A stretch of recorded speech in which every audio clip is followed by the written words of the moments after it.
हम में से ज्यादातर लोगों को ये सारी चीजें ना पता होने का एक बहुत बड़ा कारण है इस खेल के साथ होने वाला भेदभाव। तो एक जमाना हुआ करता था जब भारतीय हॉकी टीम साल 1928 से लेकर के साल 1956 तक ओलंपिक जैसे दुनिया के सबसे बड़े स्पोर्ट्स इवेंट में लगातार 6 बार गोल्ड मेडल अपने नाम किए थे। और यही नहीं बल्कि पूरे ओलंपिक में फिर आता है भारतीय हॉकी टीम का वो डार्क फेज, जहाँ न जाने किसकी नजर लगी और भारतीय हॉकी टीम का डाउनफॉल यानी कि पतन होना शुरू हो गया। ठीक उसी वक्त भारतीय क्रिकेट टीम ने 1983 का वर्ल्ड कप अपने नाम कर लिया था। और ये वो दौर था जब भारत में टीवी यानी कि टेलीविजन का दौर शुरू। हमारे क्रिकेटर्स की फैन फॉलोइंग तो वर्ल्ड वाइड है, पर हमारे राष्ट्रीय खेल के राष्ट्रीय खिलाड़ियों को हमारे राष्ट्र के लोग ही ठीक से नहीं जानते। जहां हॉकी एसोसिएशन के पास बहुत ही लिमिटेड फंड होता है, वहीं बीसीसीआई दुनिया का सबसे अमीर क्रिकेट बोर्ड है। भारतीय क्रिकेट टीम की वर्ल्ड रैंकिंग्स क्या है, इसका जवाब शायद आपको पता होगा, लेकिन भारतीय हॉकी टीम की रैंकिंग बता पाना आपके लिए शायद थोड़ा मुश्किल होगा। ठीक उसी तरह भारतीय क्रिकेट टीम के कप्तान का नाम क्या है, इसका जवाब भी आपको भली भांति पता होगा, लेकिन भारतीय हॉकी टीम के कप्तान का नाम बताना शायद आपके लिए फिर से थोड़ा मुश्किल हो जाए। अच्छा, भारतीय क्रिकेट टीम के लिए किसने सबसे ज्यादा रन बनाए हैं, इसका जवाब भी आपको शायद पता ही होगा, लेकिन भारतीय हॉकी टीम के लिए किसने सबसे ज्यादा गोल दागे हैं, इसका जवाब तो मुझे भी नहीं पता था। चलिए, भले आपको ये सब ना पता हो, लेकिन आपको ये तो पता होगा कि हमारे देश का राष्ट्रीय खेल कौन सा है, पता है ना?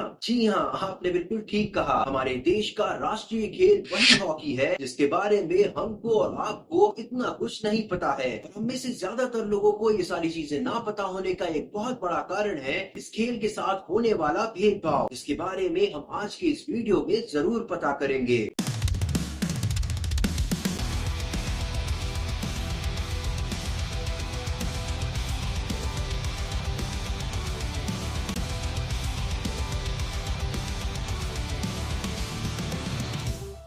नमस्कार दोस्तों, और आप सबका एक बार फिर से स्वागत है द मिडिल क्लास ओपिनियन पर। दोस्तों, हाल ही में भारतीय हॉकी टीम ने पेरिस ओलंपिक्स में ब्रॉन्ज मेडल जीतने के बाद पाकिस्तान और चाइना जैसे देशों को हराकर एक बार फिर से एशियन चैंपियंस ट्रॉफी अपने नाम कर ली है। और ये पहली या दूसरी बार नहीं जब भारतीय टीम ने ये ट्रॉफी जीती हो, बल्कि इस ट्रॉफी को सबसे ज्यादा 5 बार जीतने का रिकॉर्ड भी भारतीय टीम के ही नाम है। जी हाँ दोस्तों, और दुख की बात ये है कि इस रिकॉर्ड के बारे में भी हम में से काफी कम लोगों को पता होगा, वो भी तब जब हॉकी हमारे देश का नेशनल गेम है। पर ऐसा क्यों है, इसे जानने के लिए आइए हम इतिहास के कुछ पन्ने पलटते हैं। दोस्तों, एक जमाना हुआ करता था जब भारतीय हॉकी टीम साल 1928 से लेकर के साल 1956 तक ओलंपिक जैसे दुनिया के सबसे बड़े स्पोर्ट्स इवेंट में लगातार 6 बार गोल्ड मेडल अपने नाम किए थे। और 1928 में हुए डेब्यू से लेकर के 1960 के ओलंपिक्स के सेमीफाइनल्स तक एक भी मैच न हारकर भारतीय हॉकी टीम ने लगातार 30 मैचेस तक अनबीटन रहने का भी रिकॉर्ड बनाया था। और यही नहीं बल्कि पूरे ओलंपिक इतिहास में सबसे ज्यादा जीत दर्ज करने, सबसे ज्यादा गोल करने और 1928 और 56 के ओलंपिक्स में बिना एक भी गोल कंसीड किए जीतने का रिकॉर्ड भी हमारे देश की हॉकी टीम के पास ही है। लेकिन फिर आता है भारतीय हॉकी टीम का वो डार्क फेज, जहाँ न जाने किसकी नजर लगी और भारतीय हॉकी टीम का डाउनफॉल यानी कि पतन होना शुरू हो गया। और वो फेज था साल 1981 से लेकर 1997 का, तब एक के बाद एक, पहले 1980 के ओलंपिक्स में और फिर 82 के वर्ल्ड कप में भारतीय hockey team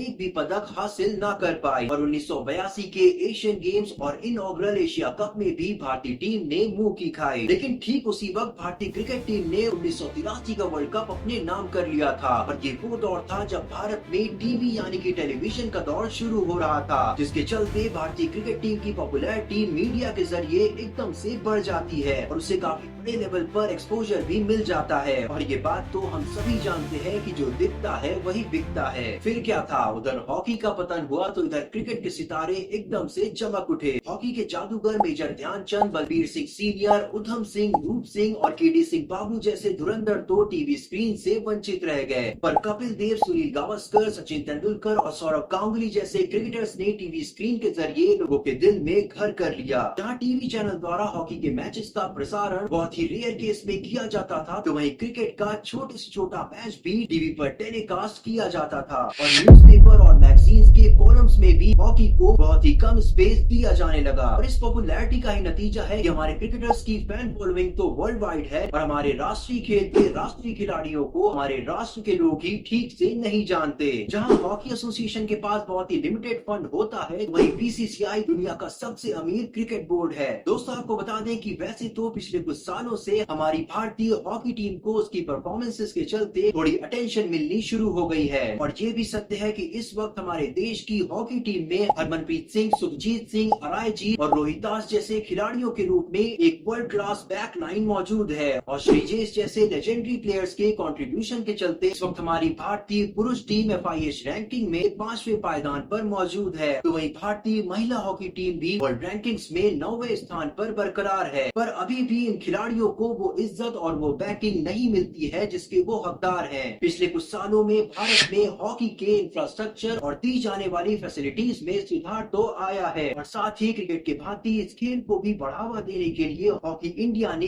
annual national championship और बडिंग प्लेयर्स के लिए वेरियस प्रोग्राम्स लॉन्च करने पर भी विचार कर रही है। पर जब तक हम और आप ग्राउंड पर उतर कर और सोशल मीडिया के जरिए हमारे खिलाड़ियों और हमारे इस खेल को ये एहसास नहीं दिलाते कि हमें उनकी मौजूदगी और उनकी पॉपुलैरिटी भी उतनी ही प्रिय है जितनी किसी और खेल की, तब तक वो कमी बरकरार रहेगी।